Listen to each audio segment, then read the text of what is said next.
Okay, so let's start with the second chapter, which is key concepts and issues since 1991, that is globalization. So we have studied the changes that took place in the world after 1991. We read about the changes that took place in Eastern Europe in 1989. तो हमने पहले chapter में क्या पढ़ा था कि 1991 के बाद क्या होने लगा, वहां तक क्या हुआ था, ये सब हमने पढ़ा. और हमने यूरोप में 1989 में क्या हुआ था, फिर कुवैत क्राइसिस याद है जब कुवैत पे कब्जा हुआ था 1990 में, वो भी हमने पढ़ा. Then disintegration of the Soviet Union, जो कोल्ड वॉर हुआ था सोवियत यूनियन और यूएसए के बीच में, फिर सोवियत यूनियन ने डिसइंटीग्रेट किया, ये भी हमने पिछले चैप्टर में पढ़ा इन 1991. It was during the Kuwait crisis that the term new world order was used to describe the nature of world order. ये हमने पढ़ा था, याद है? एक अमेरिकन प्रेसिडेंट ने बोला था न्यू वर्ल्ड ऑर्डर. हाँ, तो कुवैत क्राइसिस के बाद ही ये निकला था कि ये न्यू वर्ल्ड ऑर्डर चलेगा. After the disintegration of the Soviet Union, two term came to be used. तो सोवियत यूनियन के डिसइंटीग्रेशन के बाद दो टर्म और आए, दैट इज पोस्ट सोवियत, मतलब सोवियत के बाद, post Soviet world order and post cold war era. तो और कौन से दो थे new? Post Soviet world order, की सोवियत के बाद वाला world order, and post cold war era. मैं डिस्टर्ब कर सकती, सॉरी यार दीदी, मैं यहाँ पे थोड़ा हॉस्पिटल है तो मैं क्या डिस्कनेक्ट हो सकता हूँ? मुझे इसका ऑडियो मिल जाएगा ना? हाँ मिल जाएगा. हाँ सॉरी यार. ओके, हाँ चलेगा no issue.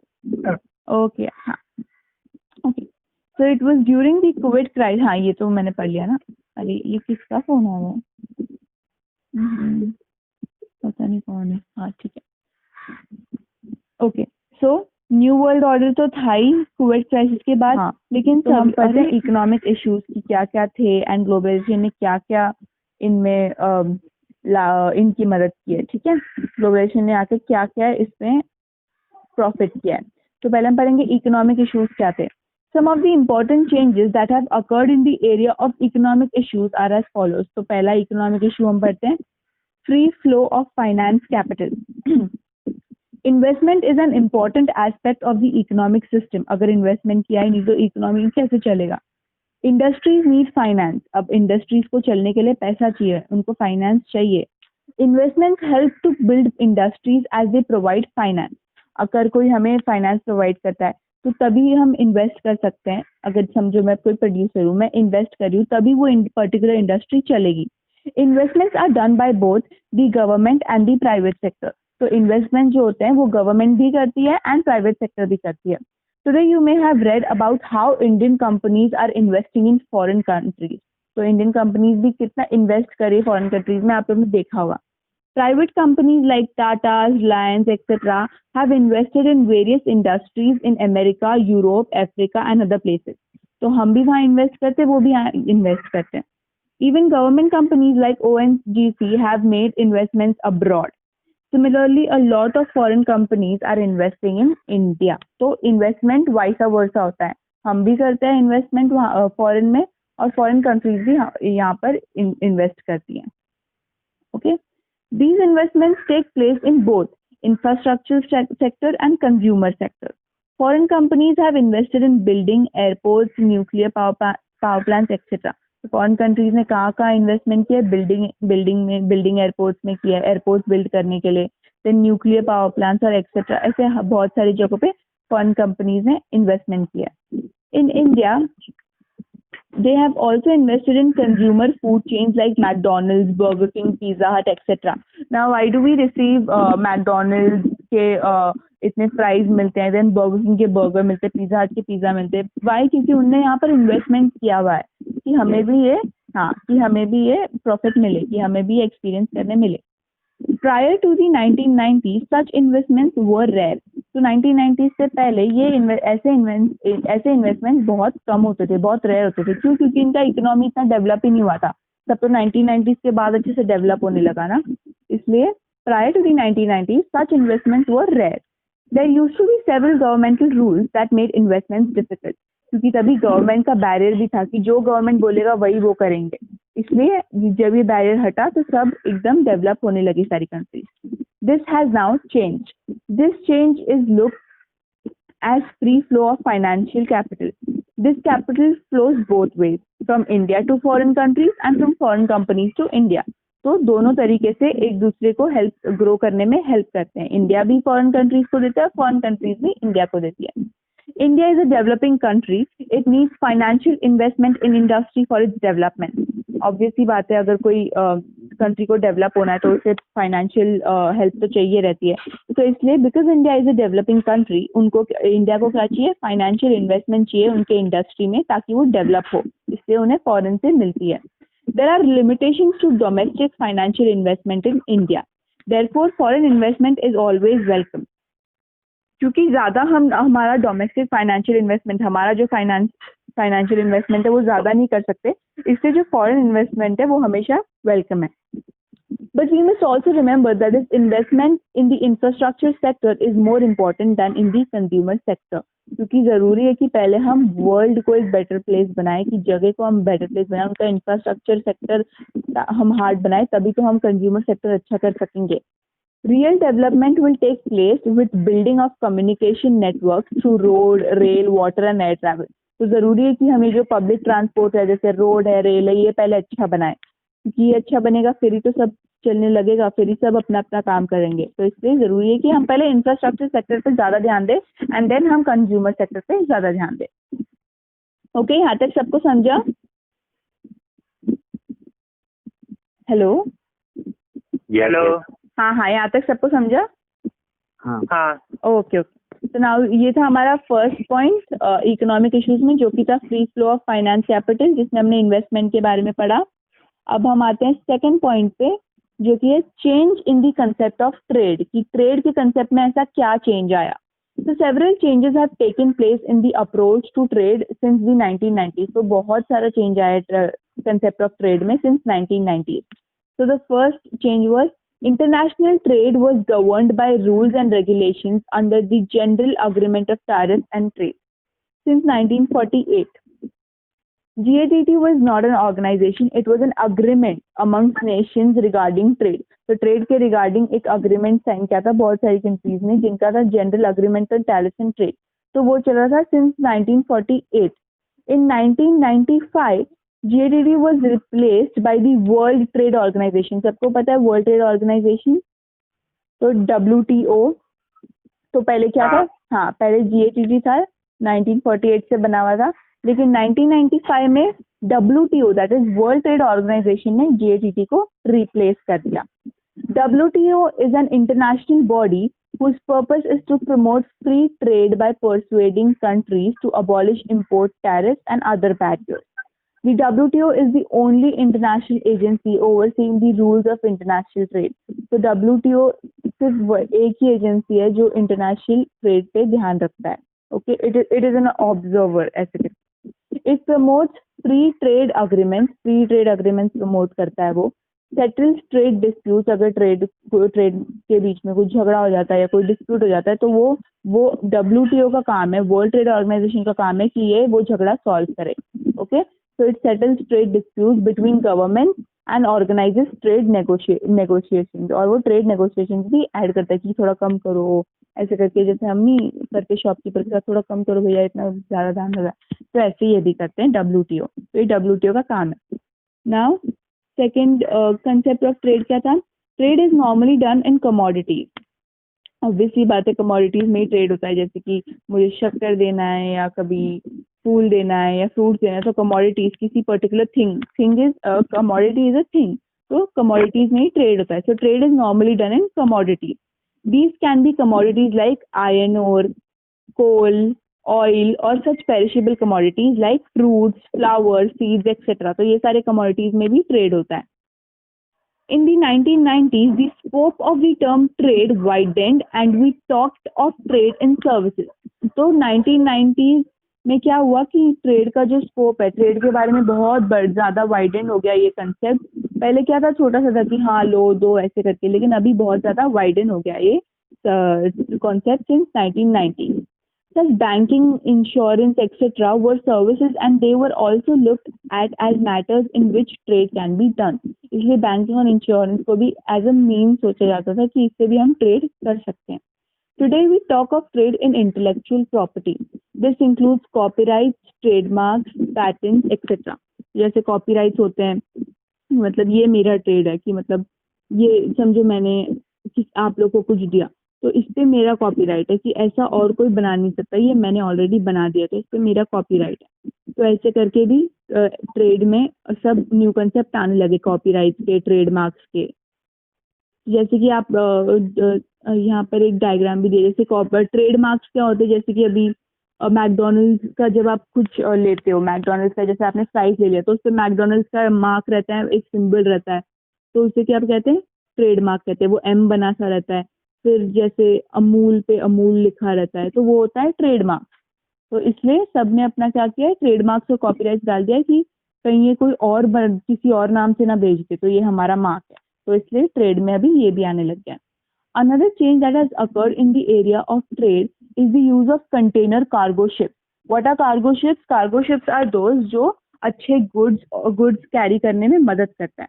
So this is another change that has occurred in the area of trade, that is the use of container cargo ships. Container ships are able to carry huge amounts of goods across the world. तो इसमें क्या होता है, इन ships में अच्छे बड़े बड़े goods डाल देते हैं, मतलब बड़े बड़े commodities डाल देते हैं जो उनको ट्रेड करने हैं और उसमें डाल के वो भेज देते हैं। So container ships are able to carry huge amounts of goods across the world. There are special port facilities for container ships. The container cargo revolution has changed the manner in which trade takes place in the world today. क्योंकि पहले तो बहुत मुश्किल था कि over ship इतने बड़े बड़े चीजें हम भेजें, लेकिन because of container cargo we can send even huge amount of commodities over places. ठीक है, तो ये हो गया हमारा ट्रेड का पार्ट। तो हमारा फर्स्ट था free flow of finance capital, जिसमें हमने इन्वेस्टमेंट के बारे में पढ़ा था। फिर था हमारा change in the concept of trade, जिसमें हमने ट्रेड के चेंजेस क्या क्या हुए वो पढ़ा था। और यहाँ तक सबको समझा? यस। हाँ, तो इस पे जो ये जो ग्रीन टेबल है ये तो ओमिट किया हुआ है, मैंने देख लिया था। हाँ, रिड्यूस किया गया है। हाँ वो तो हाँ। तो आज यहाँ तक पढ़ना है कि और पढ़ सकते हैं हम? अगर है तो और पढ़ेंगे, कोई बात नहीं, मतलब हाँ, या यहाँ तक नहीं, नहीं मुझे तो कुछ नहीं ठीक है, ओके आगे पढ़ते हैं। ओके, तो द थर्ड पॉइंट इज, पहला हमारा क्या था, इन्वेस्टमेंट, ऐसे याद रखो। देन सेकंड था हमारा ट्रेड, और थर्ड क्या है अभी, राइज ऑफ ट्रांसनेशनल कंपनी। ओहो, ये कौन कॉल करते थे तुम? हाँ, rise of transnational companies. Until the 1990s, the government had a lot of control on the economic sector. जैसे कि हमने देखा था कि गवर्नमेंट ही पूरा कंट्रोल करती थी 1990 से पहले, क्या होगा, कितना पैसा जाएगा, सब गवर्नमेंट कंट्रोल करती थी 1990 से पहले। There was a limited scope for the private sector. सब गवर्नमेंट के हाथ में था, इसलिए प्राइवेट सेक्टर, अपना प्राइवेट सेक्टर को कुछ खोलना और अच्छा करने का स्कोप बहुत कम था, क्योंकि गवर्नमेंट ही सब करती थी, तो प्राइवेट में के लोग क्या करेंगे। Globalisation has change this situation. We have seen the growth of private companies. लेकिन जब से 1990s के बाद जब से ग्लोबलाइजेशन आया है, सब चेंज हो गया है। अब हम ज्यादातर क्या देखते हैं, हम ज्यादातर प्राइवेट कंपनीज ही देखते हैं गवर्नमेंट से ज्यादा। तो the concept of globalization has changed the situation. Now we see the growth of private companies more than the government ones. Companies that used to operate within the nation started operating in foreign lands. तो companies जो सिर्फ nation के साथ करती थी operate, अब वो क्या करती है, फॉरेन लैंड्स के साथ भी करती है। दे बिकेम मल्टीनेशनल कंपनीज, कि वो बहुत सारे लोगों के साथ अग्रीमेंट में, तो they became multinational companies. Today we also see the growth of transnational companies. This development is mainly in the private sector. How does this affect the common person? तो अभी हमने देखना चालू किया है कि ग्रोथ प्राइवेट सेक्टर की बहुत ज्यादा हो गई है, बट अब हम देखेंगे कि how does this affect the common person, कि कॉमन पर्सन को ये कैसे अफेक्ट करता है। तो point A, one impact is seen on the labour market. There is a migration of skilled and semi-skilled labor from one country to another. For example, these companies recruit both skilled and semi-skilled employees. There is a lot of skilled and semi-skilled Indian labor working in West Asia, Africa, United States, Europe, etc. अच्छा, तो अभी मैं आप लोग को ये easy way में समझाती हूँ। यार ये बंद क्यों हो रहा है? हाँ, कहाँ गया? There is a lot of skilled and semi-skilled Indian labor working in West Asia, Africa, United States, Europe, etc. The growth of private sector has also increased the employment of the service sector. Various services like providing catering, delivery of goods, transport, etc. are being provided. तो अब मैं ये point समझाती हूँ, इतना बड़ा जो point है. हमारे कंट्री में बहुत सारे लोग हैं, कुछ लोग लेबर मार्केट से, कुछ लोग स्किल्ड हैं, मतलब कुछ लोग काफ़ी अच्छे हैं और कुछ लोग उतने अच्छे नहीं हैं कि वो एक बहुत अच्छा, उतने एजुकेटेड भी नहीं है कि वो एक अच्छी एम्प्लॉयमेंट ढूंढ सके. तो प्राइवेट सेक्टर ने क्या किया है, उनके लिए ब्रॉड अपॉर्चुनिटीज ला दी हैं कि वो प्राइवेट सेक्टर में रह के, जैसे कि डिलीवरी का काम होता है, या जैसे कि अभी हम कैसे अगर हमें डोमिनोज से पिज़्ज़ा मंगाना है तो डिलीवरी करने कोई आता है, तो वो भी हो सकता है सेमी स्किल्ड लोग हो, लेकिन उनके लिए क्या, उनके लिए अपॉर्चुनिटीज हो गई कि कोई डिलीवरी करेगा, कोई केटरिंग में काम कर सकता है, कोई ट्रांसपोर्ट के लिए मदद कर सकता है. तो ऐसे ऐसे करके उनके लिए अपॉर्चुनिटीज बहुत ब्रॉड हो गई. जो कॉमन पीपल है, जिनको, जो इतने एजुकेटेड नहीं है, जो अपने आप को उतना नहीं मानते कि उनको एक अच्छी एम्प्लॉयमेंट मिले, उनके लिए भी कंसेप्ट और अपॉर्चुनिटीज बहुत ब्रॉड हो गई हैं. तो प्राइवेट सेक्टर्स ने क्या मदद की है, इनको अच्छी स्किल्ड और सेमी स्किल्ड लोगों को अच्छी अपॉर्चुनिटीज देने में मदद की है. Now we come to the second point कि सेकंड क्या इफेक्ट हुआ है कॉमन पर्सन में. A second impact is seen on the small industries and shops. They have to face competition from the big multinational companies. अब obvious सी बात है, जैसे अगर रिलायंस के सामने कोई छोटा सा कोई शॉप रख दो, तो उसको उस छोटे से शॉप के लिए तो बहुत ज़्यादा कंपटीशन बढ़ गया है ना, क्योंकि इतनी प्राइवेट सेक्टर्स आ गई हैं कि जो छोटे छोटे शॉप्स थे, जो छोटे छोटे उनने शॉप्स खोले, उनके बीच में बहुत ज़्यादा कंपटीशन बढ़ गया है. So second impact is seen on the small industries and shops. They have to face competition from the big multinational companies. Shops and small industries that are efficient are able to compete. अब जो efficient है, मतलब जिनके पास ज़्यादा अपना है, जिनका अच्छा खासा चलता है, जो स्मॉल इंडस्ट्रीज और शॉप्स हैं, वो compete करने, वो they are able to compete. For example, we have seen big grocery stores and malls in cities, but despite these, the small shopkeepers, vegetable and fruit sellers continue to attract clients. तो जैसे कि इतने बड़े बड़े malls हैं और इतने बड़े बड़े ग्रोसरी शॉप्स हैं, ऑनलाइन भी इतना सब चलता है, ग्रोफर्स, ये सब. ज्यादातर लोग बड़े मॉल में जाते हैं तो ऑनलाइन ही कर देते हैं, छोटे शॉप को वो बहुत कंपटीशन होता है. लेकिन कंपटीशन होने के बाद भी ऐसा नहीं है कि ये छोटे शॉप्स का तो काम ही बंद हो गया, ऐसा नहीं. क्योंकि हम आज भी आज तो मॉल वॉल जब बंद है तो हम क्या, नीचे जाके जो भाजी वाला आता है उससे ही भाजी लेते हैं, तो वो ही काम आ रहा है हमारे. तो कंपटीशन तो है, बट ऐसा नहीं है कि उनका वर्क अबॉलिश हो गया, उनका वर्क अबेंडन हो गया. सो फॉर एग्जाम्पल, इसमें एग्जाम्पल क्या दिया, we have seen big grocery stores and malls in cities, but despite these, मतलब इनके होने के बावजूद भी हम क्या जाते हैं, स्मॉल शॉपकीपर्स के बाद वेजिटेबल्स और फ्रूट्स लेने जाते हैं. क्यों? क्योंकि वो क्लाइंट को अट्रैक्ट करते हैं. This is because they provide the necessary services to the people, क्योंकि वो नेसेसरी सर्विसेज प्रोवाइड करते हैं. हम नेगोशिएट भी करेंगे तो कम भी कर लेते हैं. मॉल वॉल में बड़ी जगह पे ऐसे नहीं होता है, ना कि ऑनलाइन में ऐसा होता है. Now what is the third impact? A third impact is on the agricultural sector. Today farmers are able to sell their goods directly to companies. तो पहले क्या होता था, पहले गवर्नमेंट को दे देते थे, कितना पैसा भी जाता था उनका, कितना कम दाम में देते थे. लेकिन अभी क्या होता है, फार्मर्स के लिए भी अच्छा हो गया है, क्योंकि वो अपने गुड्स सेल कर सकते हैं directly to the company. Multinational companies have brought in new technology and opened up markets for Indian agricultural products. तो मल्टीनेशनल कंपनीज ने क्या किया है, न्यू टेक्नोलॉजी. हाँ बोलो. वो निर्भय का कॉल आ रहा है, वो कट गया है, उसको ऐड कर दीजिए. अच्छा, ओ कट गया, ठीक है, मैं ऐड करती हूँ. अभी ये कॉल करेगा आपको. अच्छा, करेगा तो मैं वेट करूँ? नहीं, आप चालू रखिए, वो करेगा तो आप ऐड कर दीजिए. ठीक है. हाँ. So the multinational companies have brought in new technology and opened up markets for Indian agricultural products. For example, India exports marine products, meat, rice, spices, cotton, fresh foods and vegetables, sugar-free groundnut. ठीक है. किसी के यहाँ से आवाज आ रही है? निर्भय उधर न्यूट का ऑप्शन होगा, देख, कर दे, उसको क्लिक कर दे.